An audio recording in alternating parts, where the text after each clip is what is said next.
ಲೇಔಟ್ಗೆ BJP ನಿಯೋಗ, ಒತ್ತುವರಿ ತೆರವು ಜಾಗದಲ್ಲಿ ಅಧ್ಯಯನ, ಸರ್ಕಾರದ ನಡೆಗೆ ವಿಪಕ್ಷಗಳ ಶಾಕ್. ಇದು ಅಕ್ರಮ ಸಕ್ರಮ ಕೆರಳಿದ ಕಮಲದ ಸುದ್ದಿ.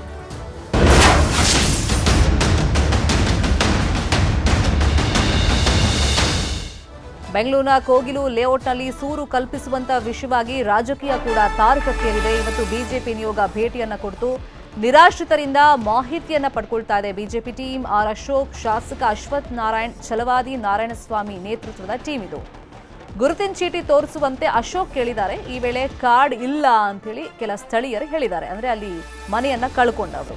ನಮಗೆ ಕನ್ನಡ ಬರಲ್ಲ ಅಂತಾನೂ ಕೆಲ ಜನ ಹೇಳಿದ್ದಾರೆ. ಈ ಸೈಟ್ ನಿಮ್ದ, ಇಲ್ಲಿಗೆ ಯಾವಾಗ ಬಂದಿದ್ರಿ, ಮದುವೆ, ಮಕ್ಕಳು, ಕುಟುಂಬದ ಬಗ್ಗೆ ಮಾಹಿತಿ ಕೊಡಿ ಅಂತ ಹೇಳಿ ಕೇಳಿದ್ದಾರೆ. ಎಲ್ಲರ ಮಾಹಿತಿಯನ್ನ ಸದ್ಯಕ್ಕೆ ಬಿಜೆಪಿ ನಿಯೋಗ ಸಂಗ್ರಹ ಮಾಡ್ತಾ ಇದೆ. ಅಕ್ರಮವಾಗಿ ಬಂದವರು ಇವರು, ಬಾಂಗ್ಲಾ ನಿವಾಸಿಗಳು ಇಲ್ಲಿಗೆ ಬಂದಿದ್ದಾರೆ, ಅಕ್ರಮವಾಗಿ ಮನೆ ಕಟ್ಕೊಂಡಿದ್ರು, ಅಂತವರಿಗೆ ಸರ್ಕಾರ ಸೂರು ಕೊಡೋಕೆ ಹೊರಟಿದೆ ಅಂತೇಳಿ ಬಿಜೆಪಿ ಅವರು ಗಂಭೀರ ಆರೋಪ ಮಾಡಿದ್ರು. ಈ ನಿಟ್ಟಲ್ಲಿ ಕೆಲವೊಂದಿಷ್ಟು ಮಾಹಿತಿಯನ್ನ ಖುದ್ದಾಗಿ ಅವರೇ ಸ್ಥಳಕ್ಕೆ ಹೋಗಿ ಸಂಗ್ರಹ ಮಾಡ್ತಾ ಇದ್ದಾರೆ.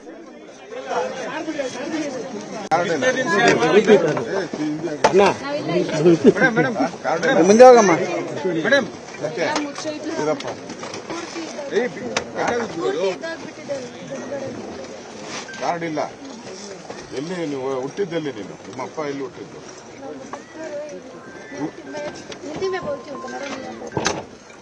ಇದು ಬರ್ತದ ಬಾಂಗ್ಲಾ ಭಾಷೆ? ಉರ್ದು ಉರ್ದು ಮಾತಾಡ.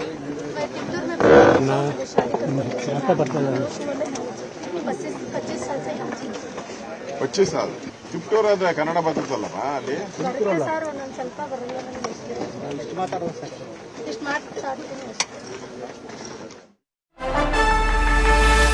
ಇನ್ನು ರಾಜ್ಯ ಸರ್ಕಾರ ಜನರಿಗೆ ಟೋಪಿ ಹಾಕಿದೆ. ಇಲ್ಲಿ ಮಿನಿ ಬಾಂಗ್ಲಾದೇಶವನ್ನ ಮಾಡ್ತಾ ಇದೆ. ಕೋಗಿಲು ಲೇಔಟ್ಗೆ ಭೇಟಿ ಕೊಟ್ಟಂತ ಆರ್ ಅಶೋಕ್ ಕಿಡಿಕಾರಿದ್ದಾರೆ ಸರ್ಕಾರದ ವಿರುದ್ಧ. ಸರ್ಕಾರದ ಸಬೂಬೇನು, ಇವರೆಲ್ಲ 20 ವರ್ಷ ಆಗಿದೆ ಬಂದು, ಎಲೆಕ್ಷನ್ ಅಲ್ಲಿ ವೋಟ್ ಹಾಕಿದ್ದಾರೆ, ಅರ್ಹರು ಯಾರಿದ್ದಾರೆ ಅವ್ರಿಗೆ ಮಾತ್ರ ನಾವು ನಿವೇಶನ ಕೊಡ್ತೀವಿ, ಮನೆ ಕೊಡ್ತೀವಿ ಅಂತ ಹೇಳ್ತಾ ಇದೆ. ಆದರೆ ಬಿಜೆಪಿ ನಿಯೋಗ ಭೇಟಿ ಕೊಟ್ಟಂತ ಸಂದರ್ಭದಲ್ಲಿ ಬಿಜೆಪಿ ನಾಯಕರು ಹೇಳ್ತಿರೋದು, ಇಲ್ಲಿರೋರು ಬಂದು ಇನ್ನೂ 6 ತಿಂಗಳಾಗಿಲ್ಲ, ರಾಜ್ಯ ಸರ್ಕಾರ ಅಕ್ರಮವಾಗಿ ಅವ್ರಿಗೆ ಮನೆ ಕೊಡ್ತಾ ಇದೆ, ಅಕ್ರಮ ನಿವಾಸಿಗಳಿಗೆ ಕರೆಂಟ್ ಹೆಂಗ್ ಕೊಟ್ಟರು ಅಧಿಕಾರಿಗಳು, ತನಿಖೆ ಆಗೋ ತನಕ ಮನೆ ಹಂಚಿಕೆಯನ್ನ ಮಾಡಬಾರ್ದು, ಇವರು ಎಲ್ಲರೂ ಬಾಂಗ್ಲಾದೇಶದವರು, ಕನ್ನಡಿಗರ ಅಲ್ಲ ಅಂತ ಹೇಳಿ ಸಿಎಂ ಸಿದ್ದರಾಮಯ್ಯ ವಿರುದ್ಧ, ಸರ್ಕಾರದ ವಿರುದ್ಧ ಆರ್ ಅಶೋಕ್ ವಾಗ್ದಾಳಿಯನ್ನ ನಡೆಸಿದ್ದಾರೆ. ಕೇರಳ ಸಿಎಂ ಜೊತೆಯಲ್ಲಿ ಸಿದ್ದರಾಮಯ್ಯ ವೇದಿಕೆ ಹಂಚಿಕೊಂಡ ವಿಚಾರವಾಗಿಯೂ ಪ್ರತಿಕ್ರಿಯೆ ಕೊಟ್ಟಿದ್ದಾರೆ. 1, 2, 3 ಬಿಟ್ಟವರು ಸಿದ್ದರಾಮಯ್ಯ. ಸಿಎಂ ಸಿದ್ದರಾಮಯ್ಯ ವಿರುದ್ಧ ಈ ರೀತಿಯಾಗಿ ಬಿಜೆಪಿ ನಾಯಕರು ಆಕ್ರೋಶವನ್ನ ವ್ಯಕ್ತಪಡಿಸಿದ್ದಾರೆ. ನಮ್ಮನ್ನ ಬುಲ್ಡೋಸರ್ ನೀತಿ ಅಂದವರನ್ನ ಪ್ರಶ್ನೆ ಮಾಡಬೇಕಾಗಿತ್ತು, ಇವರಿಗೆ ಮಾನ ಮರ್ಯಾದೆ ಅನ್ನೋದೇ ಇಲ್ಲ ಅಂತ ಹೇಳಿ ಅಶ್ವಥ್ ನಾರಾಯಣ್ ಕೂಡ ವಾಗ್ದಾಳಿಯನ್ನ ಮಾಡಿದ್ದಾರೆ. ಇವತ್ತು ಕರ್ನಾಟಕದಲ್ಲಿ ಮಿನಿ ಬಾಂಗ್ಲಾದೇಶಗಳನ್ನ ನಿರ್ಮಾಣ ಮಾಡ್ತಾ ಇದ್ದಾರೆ. ಈ ಸರ್ಕಾರ ಬಂದ ಮೇಲೆ ಕರ್ನಾಟಕ ಮಿನಿ ಬಾಂಗ್ಲಾದೇಶಗಳ ಹಬ್ ಆಗ್ತಾ ಇದೆ. ನಾವು ನಮ್ಮ ಮುಖ್ಯ ಪ್ರಶ್ನೆ ಇಲ್ಲಿ ಇವರ ಸಿಟಿಸನ್ಶಿಪ್, ಇವರ ಸಿಟಿಸನ್ ಯಾರು, ಇವರು ಎಲ್ಲಿಂದ ಬಂದ್ರು, ಯಾವಾಗ ಬಂದ್ರು? ನನ್ನ ಹತ್ರ ದಾಖಲೆ ಇದೆ ನೋಡಿ. ಇದು 1 ವರ್ಷದ ಹಿಂದೆ ತೆಗೆದಿರುವಂತ ಗೂಗಲ್ ಮ್ಯಾಪ್. ಗೂಗಲ್ ಸುಳ್ಳು ಹೇಳ್ತೈತ? ಇಡೀ ಇಂಡಿಯಾಗೆ, ಇಡೀ ಪ್ರಪಂಚಕ್ಕೆ ಇರೋದು ಒಂದೇ ಗೂಗಲ್. ಇದು ಸುಳ್ಳು ಹೇಳ್ತೈತ? ಇದರಲ್ಲಿ ನೋಡಿ ಎಲ್ಲ ಗ್ರೀನ್ ಗ್ರೀನ್ ಗ್ರೀನ್ ಇದೆ.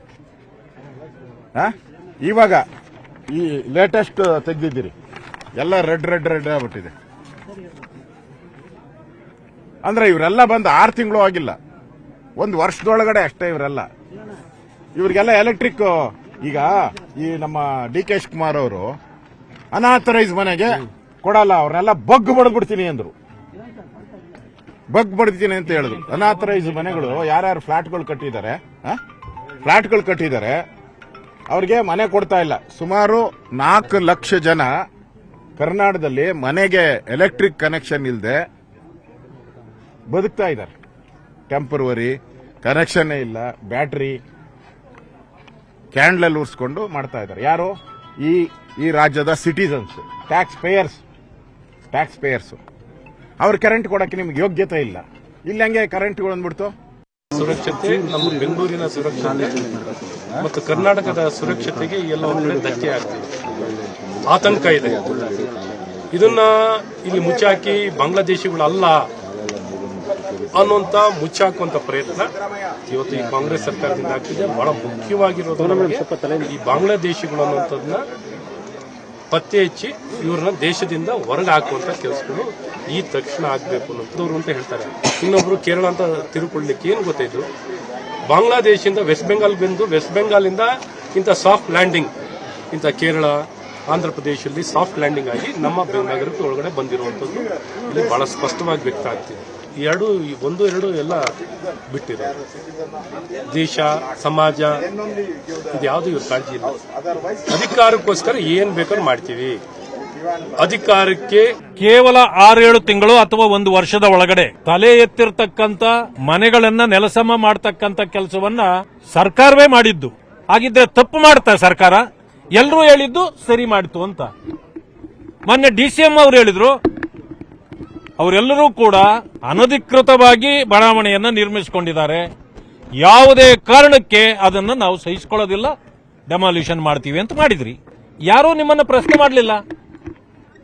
ಆದರೆ ಪಾಕಿಸ್ತಾನದಿಂದ ಟ್ವೀಟ್ ಬಂದ ಮೇಲೆ, ವೇಣುಗೋಪಾಲ್ ಅವರು ಟ್ವೀಟ್ ಮಾಡಿದ ಮೇಲೆ, ಪಿಣರಾಯಿ ವಿಜಯನ್ ಅವರ ಎಂಪಿನ ಕಳಿಸಿದ ಮೇಲೆ ಇಲ್ಲಿ ಇದ್ದಕ್ಕಿದ್ದಂಗೆ ಸರ್ಕಾರ ಯೂಟರ್ನ್ ತಗೊಂಡಿದೆ. ಮಿಗಿಲಾಗಿ ಒಂದು ವರದಿಗಳು ಬರ್ತಾ ಇದ್ವು, ರೋಹಿಂಗ್ಯಾಸ್ ಬಾಂಗ್ಲಾದೇಶದವರಿದ್ದಾರೆ ಅಂತ. ಈಗ ಸಾಬೀತಾಗ್ತಾ ಇದೆ, ಇಲ್ಲಿ ನಾವು ಬರೋ ಹೊತ್ತಿಗೆ ಅವರನ್ನೆಲ್ಲರನ್ನೂ ಕೂಡ ಬೇರೆ ಬೇರೆ ಸ್ಥಳಗಳಿಗೆ ಶಿಫ್ಟ್ ಮಾಡಿದ್ದಾರೆ. ಮಂತ್ರಿಗಳೇ ಬಂದು ಅವರೇ ಹೇಳಿದ್ದಾರೆ, ಸಂಜೆ ಒಳಗೆ ನಿಮಗೆ ಸಿಹಿ ಸುದ್ದಿ ಸಿಗ್ತದೆ ಅಂತ. ಮೊನ್ನೆ ಏನಾದ್ರೂ ಅವರಿಗೆ ಅವರ ಮೂಲ ದಾಖಲೆಗಳನ್ನ ಪರಿಶೀಲನೆ ಮಾಡಿ, ಅವರು ಎಲ್ಲಿಂದ ಬಂದವರು ಅದೆಲ್ಲ ಪರಿಶೀಲನೆ ಆಗಬೇಕು. ಅದಕ್ಕೇನ್ ಮಾಡ್ಬೇಕಂದ್ರೆ NIAಗೆ ಇದನ್ನ ಒಪ್ಪಿಸಬೇಕು. ಪೂರ್ಣ ವರದಿ ಬರುವವರೆಗೆ ಯಾರಿಗೂ ಕೊಡಬಾರದು. ಈಗಾಗಲೇ ಬೇರೆಯವರಿಗೆ ಅರ್ಜಿ ಹಾಕಿ ಅವ್ರಿಗಾಗಿ ಕಟ್ಟಿರೋ ಮನೆಗಳನ್ನ ನೀವಿಲ್ಲಿ ಅನಾಥರೈಸ್ಡ್ ಇರೋಂತವ್ರನ್ನ ನೀವೇನಾದ್ರು ಕೊಟ್ಟಿದ್ದೆ ಆದ್ರೆ, ಈ ರಾಜ್ಯದಲ್ಲಿರ್ತಕ್ಕಂಥ ಯಾರು ಅರ್ಜಿಗಳು ಹಾಕೊಂಡು ಕಾಯ್ತಾ ಇದ್ದಾರೆ, ದಲಿತರು, ಹಿಂದುಳಿದವರು, ಅಂತವರನ್ನೆಲ್ಲ ನಾವೇ ನುಗ್ಗಿಸಬೇಕಾಗುತ್ತೆ. ಅದೇ ವಿಚಾರವಾಗಿ ಇನ್ನಷ್ಟು ಡೀಟೇಲ್ ಆಗಿ ಇನ್ಫಾರ್ಮೇಶನ್ ಕೊಡ್ತಾ ಹೋಗೋದಕ್ಕೆ ನೇರ ಸಂಪರ್ಕದಲ್ಲಿ ಕನೆಕ್ಟ್ ಆಗಿದ್ದಾರೆ ನಮ್ಮ ಪೊಲಿಟಿಕಲ್ ಬ್ಯೂರೋ ರಿಪೋರ್ಟರ್ ಕೃಷ್ಣ. ಈಗ ಈ ವಿಷಯವಾಗಿ ಬಿಜೆಪಿ ಕಾಂಗ್ರೆಸ್ ವಿರುದ್ಧ ಸಮರ ಸಾರ್ತಾ ಇದೆ, ಜೊತೆಗೆ ಡ್ಯಾಮೇಜ್ ಮಾಡುವಂತ ನಿಟ್ಟಿನಲ್ಲಿ ಪ್ರಯತ್ನಗಳನ್ನ ಮಾಡ್ತಾ ಇದೆ. ಸೊ ಈಗ ಬಿಜೆಪಿ ನಿಯೋಗ ಭೇಟಿ ಕೊಟ್ಟಂತ ಸಂದರ್ಭದಲ್ಲಿ ಅಲ್ಲಿನ ಸ್ಥಳೀಯರು ಏನ್ ಮಾಹಿತಿಯನ್ನ ಕೊಟ್ಟಿದ್ದಾರೆ? ಕಾರ್ಡ್ ಕೇಳಿದ್ರೆ ಇಲ್ಲ ಅಂತಂದ್ರು, ನಮಗೆ ಕನ್ನಡ ಬರಲ್ಲ ಅಂತ ಹೇಳ್ತಿದ್ದಾರೆ, ಬಾಂಗ್ಲಾದಿಂದ ಬಂದವರು ಅಂತ ಹೇಳ್ತಾ ಇದಾರಲ್ಲ, ಇವರು ಆರೋಪ ಮಾಡೋದಕ್ಕೆ ಪುಷ್ಟಿ ಏನ್ ಸಿಗ್ತಾ ಇದೆ? ಅದ್ರ ಜೊತೆಯಲ್ಲಿ ಸೊ ಈಗ ರಾಜ್ಯಪಾಲರನ್ನ ಭೇಟಿ ಮಾಡಿ ಮಧ್ಯಪ್ರವೇಶಕ್ಕೆ ಆಗ್ರಹ ಮಾಡೋದು ಬಿಜೆಪಿ ಪ್ಲಾನ್ ಆಗಿತ್ತಲ್ಲ, ಅದೆಲ್ಲ ಯಾವಾಗ ಸಾಧ್ಯ ಆಗುತ್ತೆ?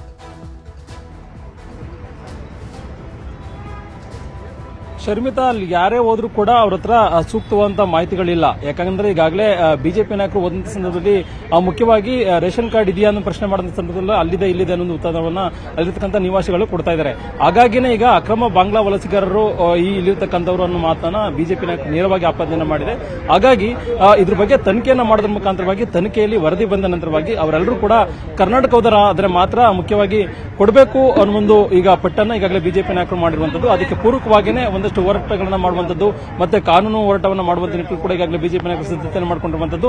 ಆ ಜೊತೆಗೆ ವಿಶೇಷವಾಗಿ ಗವರ್ನರ್ನು ಕೂಡ ಭೇಟಿಯನ್ನು ಮಾಡೋದ್ರ ಮುಖಾಂತರವಾಗಿ ಯಾವುದೇ ಕಾರಣಕ್ಕೂ ಕೂಡ ಇದಕ್ಕೆ ಅನುಮತಿಯನ್ನ ಕೊಡಬಾರದು ಅನ್ನೋ ನಿಟ್ಟಿನಲ್ಲಿ ಕೂಡ ಈಗಾಗಲೇ ರಾಜ್ಯ ಬಿಜೆಪಿ ನಾಯಕರು ಮುಂದಾಗಿರುವಂತದ್ದು.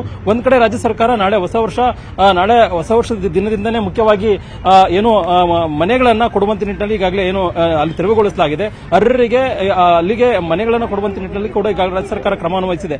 ಯಾವುದೇ ಕಾರಣಕ್ಕೂ ಕೂಡ ಅಲ್ಲಿ ಮುಖ್ಯವಾಗಿ ಅಲ್ಲಿ ಲೇಔಟ್ ಇರುವಂತದ್ದು ಎಲ್ಲೊಂದ್ ಕಡೆ ಕಾಂಗ್ರೆಸ್ ಮುಖಂಡ ವಾಸಿಂ ಅನ್ನುವಂಥವ್ರು, ಹೀಗಾಗಿ ವಾಸಿಂ ಅನ್ನುವಂಥವ್ರಿಗೆ ನೇತೃತ್ವದಲ್ಲಿ ಅಲ್ಲಿ ಹೆಸರಿದೆ.